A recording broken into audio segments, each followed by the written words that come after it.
పాకిస్తాన్తో జరిగిన చివరి వన్డే క్రికెట్ మ్యాచ్లో ఇరువైపులా అన్ని వికెట్లు ఫాస్ట్ బౌలర్ల ద్వారా మాత్రమే తీయబడ్డాయి. ఓకే, తీర్మానాలు 2 ఇన్నింగ్స్లోనూ ఒక రన్అట్ కూడా లేదు.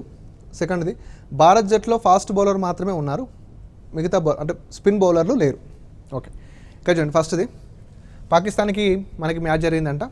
సో బోత్ సైడ్స్ అనేవి వికెట్స్ అందరికి కూడా ఏమంటే ఫాస్ట్ బౌలర్లకే పడ్డాయి. అంటే ఇప్పుడు ఒక ఇన్నింగ్స్ 2 ఇన్నింగ్స్ కలిపి ఒక 20 వికెట్లు అనుకో, అందరికీ ఫాస్ట్ బౌలర్లకే వికెట్లు పడ్డాయంటే ఖచ్చితంగా అక్కడ ఒక నో రన్అట్ కదా, నో రన్అట్ అనేది ఖచ్చితంగా అక్కడ ఎక్కడ కూడా రన్అట్ అనేది జరగలేదు. రన్అట్ జరిగితే బౌలర్ల ఖాతాలోకి పోదు, అంతే కదా. సో ఖచ్చితంగా 20 వికెట్లు పడ్డాయంటే 20 వికెట్లు ఫాస్ట్ బౌలర్లకే పడ్డాయంటే అక్కడ ఒక్క రన్అట్ కూడా లేదని అర్థం. సో ఫస్ట్ ఇది కరెక్టే. నెక్స్ట్, భారత్ జట్టులో ఫాస్ట్ బౌలర్ మాత్రమే ఉన్నారు, స్పిన్ బౌలర్ లేరు. కొంచెం భారత్ జట్టులో ఫాస్ట్ బౌలర్లు మాత్రమే ఉన్నారంట. ఓకేనా, ఫాస్ట్ బౌలర్లు మాత్రమే ఉన్నారు. ఒక టీంలో కేవలం ఫాస్ట్ బౌలర్స్ మాత్రమే ఉండరు, స్పిన్ బౌలర్స్ కూడా ఉంటారు. కాబట్టి ఏమవుతుంది, ఇది కూడా రాంగ్.